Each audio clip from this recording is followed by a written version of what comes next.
در پایان صحبت خسته شده من از همه استادان محترم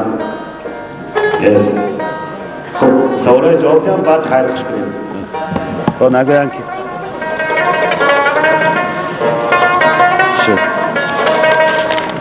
چه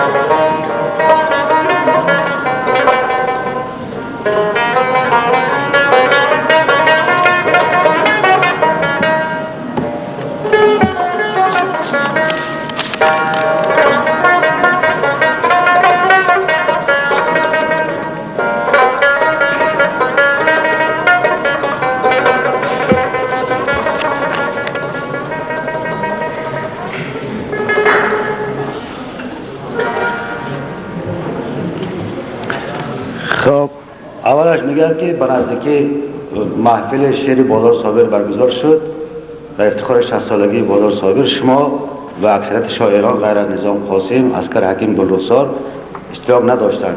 این حادثه را چگونه معنی داد میکنید؟ هیچ خیلی معنی داد نمیکنم. من آگاه بودم، من تلفن کرده بودن، من می آمدم. همه روز بازم معذرت میخوام، یک دوستی ما پسری 17 سالش وفات کرد، دوست بسیار نزدیکم، ملا ظهور طاهری دکتر هستن میدانیم. من حیران شدم کدامش رو رفتم با جنازه پسری همین دوستم تا این جنازه کردیم که محفل بازار بودش. من به بازار صابر احترام زیاد دارم. ما همراه همین کشتال در کشتال خلق کردیم، میگشتیم و شعر میگفتیم و دیگر تکمیل میدادیم، دیگر تحریر میکردیم. شبهای مثلا شب اولی شب ایجادی بازار صابر من افتتاح کردم و از این خرابالات تا اتفاق نویسنده آمدم برای همون محفل یک غزل گفتم. ما و تو در شاعری جام میکنیم، عاقبت در کنج دیوار سخن. من هم وقت گفتم ما و تو در شاعری جام میکنیم، عاقبت در کنج دیوار سخن. و این حادثه های براستی بگم بسیار کسای دور کرد، حتی بعضی زن و شوهر از هم دیگر جدا کرد. این جنگ هایی که شد، یکیش این عقیده داشت، یکیش این میدان بود، یکیش اون میدان بود و عائله ها جدا شدن. و همطور من بازار صابر بعد از محادثات که امریکا رفتم عسکر رفت ندیدیم. اینکه من حاضر بودم که به افتخار محفلش بیایم و یاد از اون کنیم، هرچند که شکر خدا و زنده است در امریکا و خبر و مکتوبش میداد برای دوستانش. این یکم معنی دیگر نداره. من همچون انسان برای شما گفتم دو حالت بود که در هر نشان باید برم. من این یکیش انتخاب کردم بسیار هر کس که روزا بیاد الهی نبیرم، همین خیلی جنازه که آدم در روزه خرسندی برم. دیگر سوالشان این است که میگن شما را شاعر معنی آفرین میگن، یعنی فلسفه شعر شما از دیگران دیده نفوذ بیشتر دارد. از نظر شما همین چیز را هنر شاعری گفتن ممکن است؟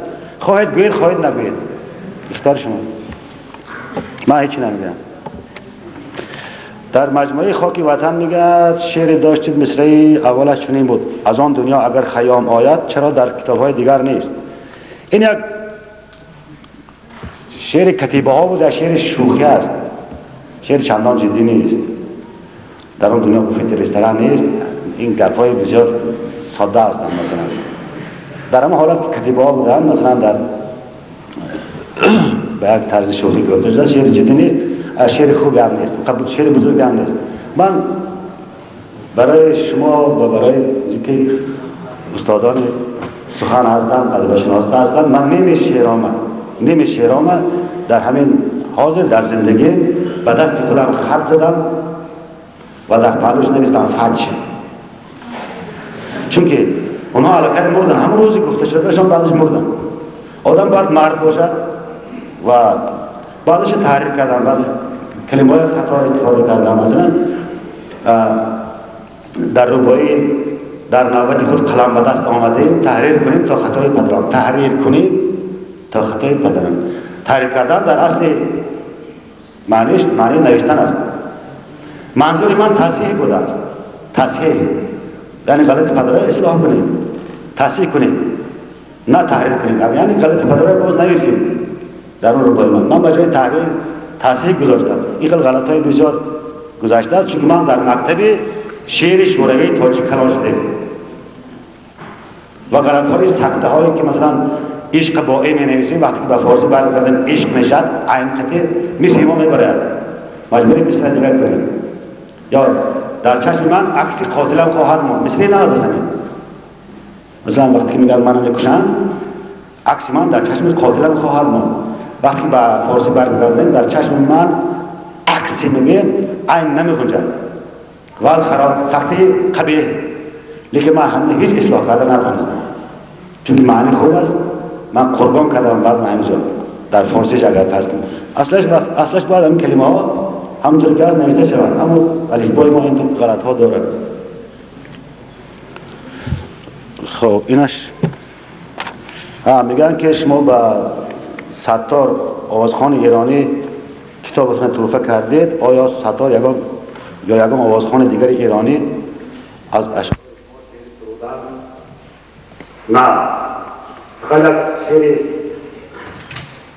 سرود زنده روز پنج روزا خیلی سرود که آزمون سرود دوستی تاجیکستان ایران اعلام شده بود، همین شاعرها اشتراک کردن و من یک سرود متن سرود با نام زنده روز و پنج روز نوشتن و در ایران این متن سرود پیروز شد در اون آزمون.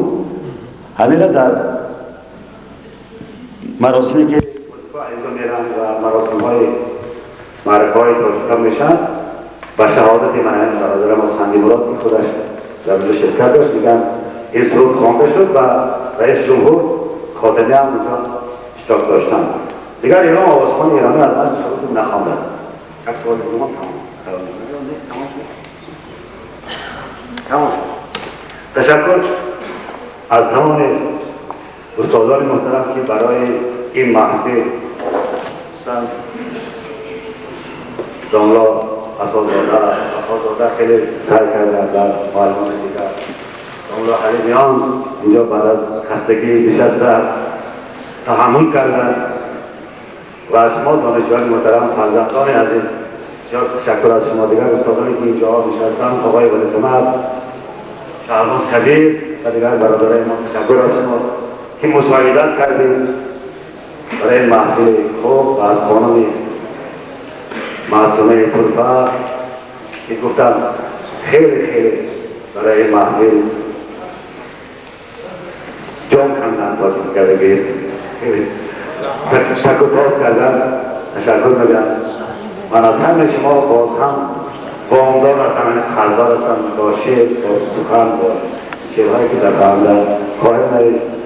از آقای عبدالعزیز سردار تشکر میکنم، از سندی مراد میشه زخمش تر باشد، سلامت باشید، در خانه خدا باشید و همان شعر سرود که من به استقبال